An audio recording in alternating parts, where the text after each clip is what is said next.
Emerging nations such as Sri Lanka are highly dependent on selling commodities for their livelihood. They're also very sensitive to problems like climate change and fluctuating prices of natural resources, more so than developing nations.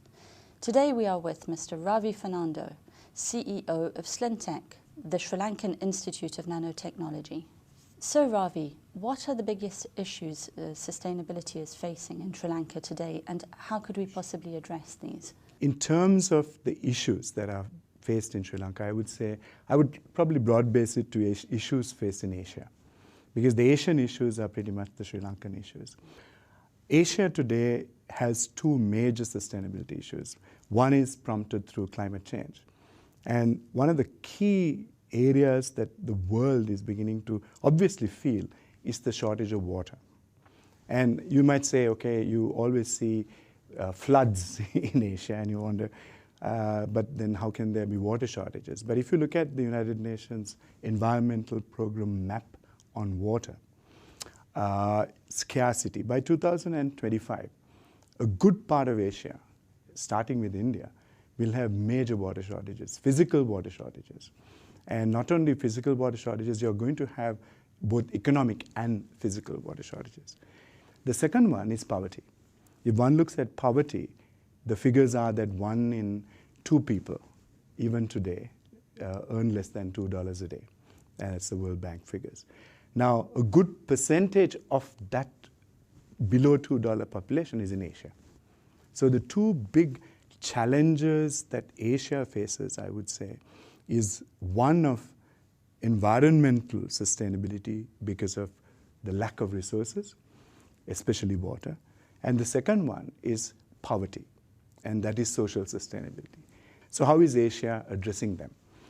I think the two Asian giants that are driving people out of poverty is probably China, who has industrialized and is probably the world's factory today. I mean, manufacturing almost 60–70% of the world's goods. Now, they've been able to pull out of poverty roughly 200 to 300 million people. Now, that is an amazing achievement that China has been able to do in the last couple of years. In terms of addressing the poverty issue, while Southeast Asia has probably addressed it and come out of it, a good part of Southeast Asia, there are exceptions to every rule. But I would say the South Asian nation of India and China, these are the priority issues. And in terms of water management, I think what we have now is something like 70 to 80% of our water resources polluted. So there is a huge need to clean up our rivers, clean up our lakes. There is a need to collect our rainwater, the rainwater we let go. Thirdly, there is also need for improved desalination in terms of the water that's around us. And some countries are probably far ahead of the curve than others on these issues. But I think the key point is that the world's sustainability issues will also have a huge impact if Asia doesn't solve these issues. Because you would begin to have a whole group of new migration, which are, I would like to term them, environmental migrants. And you might then have a situation, because the northern hemisphere is rich with water resources. The southern hemisphere has little or no water and dwindling resources, polluted resources. So they're going to have to move towards where their water is. So I think one way for the European Union and countries in the West to engage with these issues is to quickly give off their knowledge, their technology, to the southern hemisphere to address the issue of natural resource management. And secondly, to also look at bringing people out of poverty, but not necessarily in a manner that then makes them huge, bringing them out of poverty, but towards sustainable consumption. Developed countries would like to rebalance the responsibility of sustainable development more to emerging countries. Emerging countries feel that they need more leeway while they catch up. What is your opinion on that? Going back in time and going back in history, if one looks at how a lot of the development has taken place in the world, you can see that access to resources and synthesis of resources was something the developed world did well. Now, some of those resources were in the developing or not so developed part of the world. Now, if one was to look at rebalancing that, and at the end of the day, knowledge, access to technology are the two factors that have basically made the developed world developed as opposed to the rest of the world. Now, at the end of the day, sustainability is a global issue. It is now a common and it has to be a common responsibility. I don't think there's ever going to be a situation where the world is going to say, hey, we are the developed world, we are going to be all right. It's only the developing world that's going to go down under. The earth's going to go down under, right? And that is the bottom line. So now, if the developed world and the developing world don't see this as a common objective and a common goal to manage sustainability in a manner that is going to finally survive the world, I think we are all losing this battle. And time has come to put aside country boundaries, regional boundaries, boundaries created by oceans, and to look beyond all this and ask the question, what are the key issues we need to really address in managing a sustainable world? And I think the issues would rank in order of the whole issue of natural resources getting exhausted, forest covers getting depleted, global warming, carbon emissions. At the end of the day, today, if one looks at the top 5 emitters of the world today, you find that the highest emitters are obviously US yet, but China not too far behind. Then you have India. I mean, you got the other Asian nations coming in, Japan's in there. Now, how do we manage carbon emissions? And I think the real issue that has to be addressed in terms of the developing world's energy requirements are quadrupling. They are quadrupling because lots of people are coming out of poverty. People are now wanting a better lifestyle. They want to buy their car. They want to buy their fridge. They want to buy their television set. And all this is adding to the huge emissions issue. So how does the developed world then address this issue? I think technology. I really believe that solving the energy crisis has got to be a global partnership. There can never be a sustainable world if we are not able to solve the energy crisis. So here we are, a fossil fuel-based world. Everything is about petroleum. Now, if we keep feeding that dangerous world, then obviously we're not going to have any control of this whole issue. So I think there has to be new technology. There has to be use of wind, the use of tidal energy. We've got to go for solar in a much bigger way. And there has to be new technology and research and innovation there. And they should be transplanting some of these new energy, renewable energy opportunities into the developing world. And I would say that really is priority number 1 in terms of how does the developed world engage with the development world in the solution of a more renewable and long-lasting energy solution.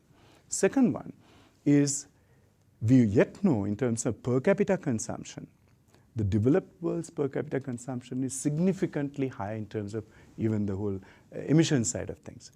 So I think there has also to be a consumerate management of lowering consumption towards sustainable consumption.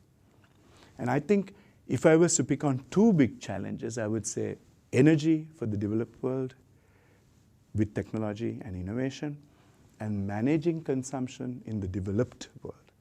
And basically, I would say for sustainability to come to life, for global sustainability to really take place, 3 things have to happen. The first one is governments must have sustainable policies. And these sustainable policies must not be simply policies that give you a tick on a global review. They must be meaningful, sustainable policies which are relevant to that nation, that addresses the economic, environmental, and social issues. And these policies must encourage both business and consumers to move towards sustainability. That's, I would say, the first part of this strategy. Second part is where business then stemming from the policies that are in place, say there's a huge opportunity for sustainable business. We have a great opportunity to move towards green business, green economies, and it makes sense for the world. Now, unless the policies are in place, business isn't going to go there. And there has to be a huge decision, and we need leaders with sustainable mindsets to lead business in the future. Because if you don't have managers and leaders with vision for sustainable business, then all the policies will remain in a document and business will not utilize it. If these two things come to place and come to being, then consumption and consumers will have no option but to move towards sustainable consumption. At the moment, there are enlightened consumers, but at the end of the day, enlightened consumers can't be paying premium price forever and ever. And the only way the premium price is going to come down is where policy and business are absolutely attacking this issue. And then there's only one option, the sustainable consumption option. So I think these three factors have to come together. And I think the developed world has a role in making it come together. What is interesting in a good part of Asia is that more than 50% of the population are women. And in most cases, you find that they're not engaged in the economy in most countries. And somehow, I think this is a huge fallacy, because if only half the population of the world of a country is working towards its economic progress, then you have half the impact. In Sri Lanka has had a huge history of social sustainability through women's empowerment. And I think we have had the first women prime minister in the world. And we have also, therefore, had equal voting rights at a very early stage.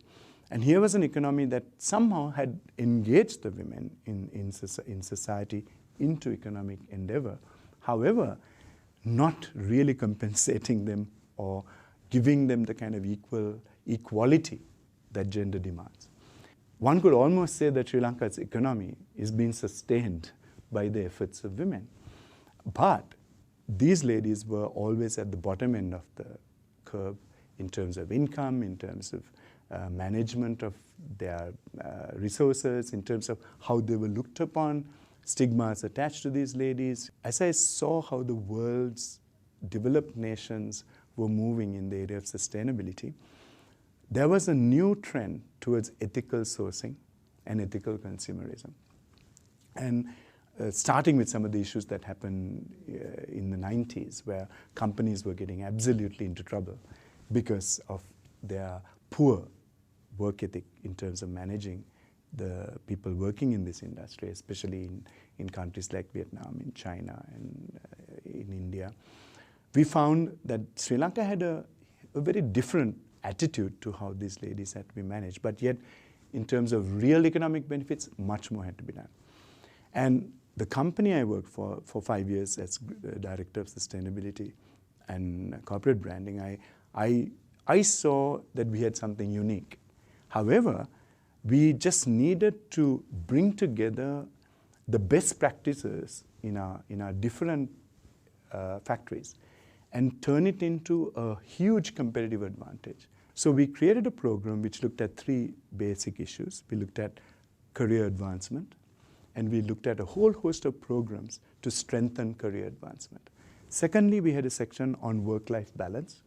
And here I engaged with some of the leading companies of Sri Lanka and multinationals. And I said, join hands with us, and let's give these ladies something worth going for.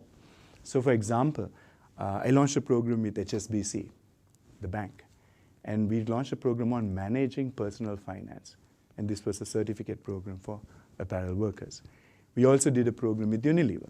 And Unilever happened to be my first company, so it was easy to get them on board. And I said, guys, here are ladies who are no different to any other lady.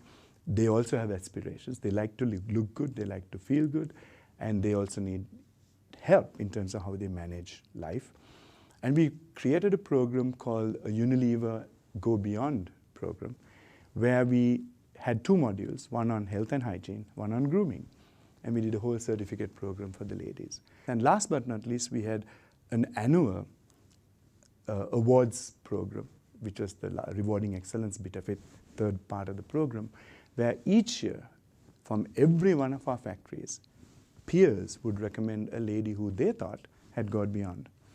And this then was the final part of the program, where they would be given extremely attractive cash awards, and we would make them heroes in the company. And what it did for us was create a complete different attitude amongst the workforce. We now had the lowest attrition rate in terms of the industry, where the attrition rate was in the 20 to 25% region. We had brought it down to 4%. And more than that, we had a more engaged workforce, more committed workforce, and they all aspired to become Go Beyond winners. This program then became the national strategy. And today, Sri Lanka positions itself in the world of apparel as the garments without guilt country. But I'm sincerely humbled to think that a little idea, which we started in 2003, became a national strategy. Ravi, Fernando, thank you very much for being with us here on INSEAD Knowledge. Thank you very much.